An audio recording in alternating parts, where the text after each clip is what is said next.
Composer avec le déluge quotidien de données, c'est un peu comme naviguer sur une mer agitée. On peut maintenir le cap, tenter de contourner les obstacles ou être submergé. Un secteur consacre entièrement à la création, la diffusion et l'analyse de ces données, des activités surtout confiées par le passé à des agences centralisées. Pourtant, de manière un peu paradoxale, à l'ère du numérique, nous nous attendons à pouvoir accéder gratuitement aux données et à ce que le coût commercial de cette matière première et de plus en plus la valeur ajoutée liée à son analyse soit presque nulle. Mais cette approche était la bonne? Jadis, on observait une forte concentration des sources de données. Aujourd'hui, ces sources sont multiples. Les agences officielles de données comme Statistique Canada conservent un statut prédominant. Un peu partout sur la planète, ces agences mettent gratuitement à notre disposition leurs données, qu'elles obtiennent au moyen de méthodes de collecte toujours plus sophistiquées et fiables.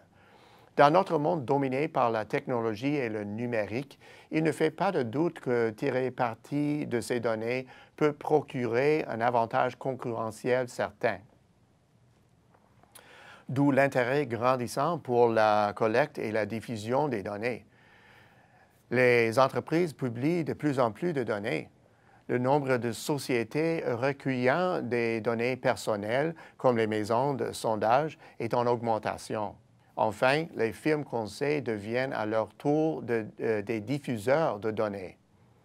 À cela s'ajoutent les données générées par les images satellites, la machinerie, les appareils ménagers, les médias sociaux, les bracelets intelligents, les cartes à puce et les sondages en temps réel. Et ce n'est là que le début de la liste. Il y a une infinité de nouvelles données provenant de sources extérieures qui, pour être utiles, doivent être classées et organisées, ce qui demande aux entreprises temps et ressources. Ces activités sont laborieuses pour les grandes entreprises et elles deviennent impossibles, voire inimaginables pour les PME. Pourtant, les entreprises qui négligent de rassembler et de traiter des données pertinentes pourraient en payer le prix fort. Pourquoi?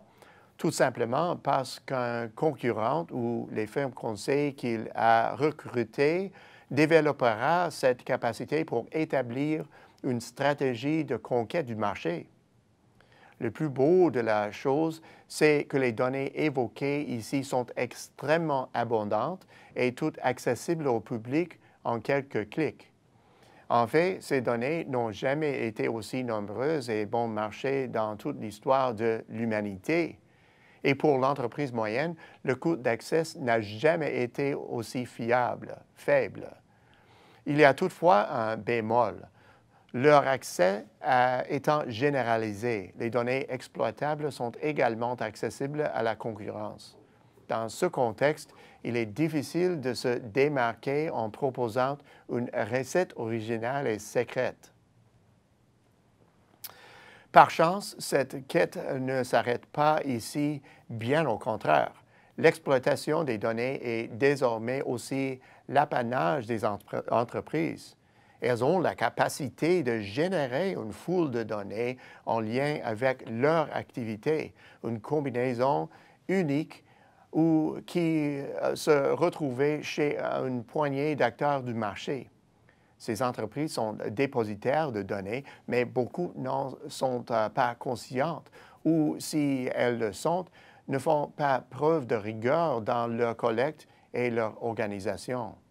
À l'avenir, la capacité de maintenir un avantage concurrentiel dépendra de façon croissante des mesures prises pour générer des données uniques et les utiliser.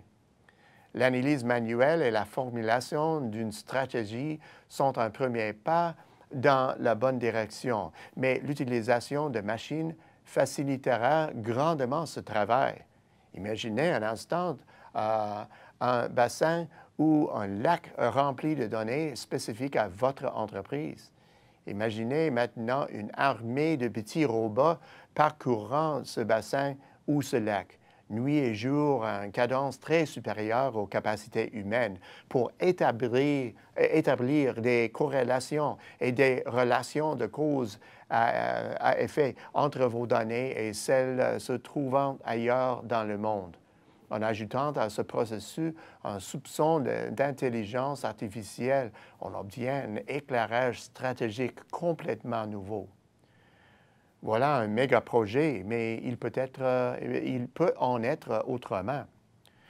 Toutes les entreprises font déjà la collecte et le stockage des données. Et c'est là une première étape. La deuxième étape est de centraliser les données et de les diffuser d'une manière efficace, même si l'analyse peut devenir de plus en plus poussée au fil du temps. Ce qui importe, c'est de s'assurer que ces activités aient lieu. Investir dans ce domaine est devenu un incontournable.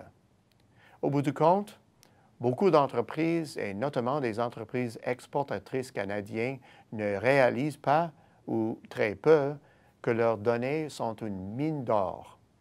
Comme dans tout projet minier, il faut des ouvriers, de l'équipement, du travail d'excavation et énormément d'ingéniosité pour extraire la précieuse ressource. Et dans la plupart des cas, le filon est plus riche que tout ce qu'on avait imaginé. Alors, le moment est venu de sortir les pelles et de creuser. À la semaine prochaine, c'est Peter Hall.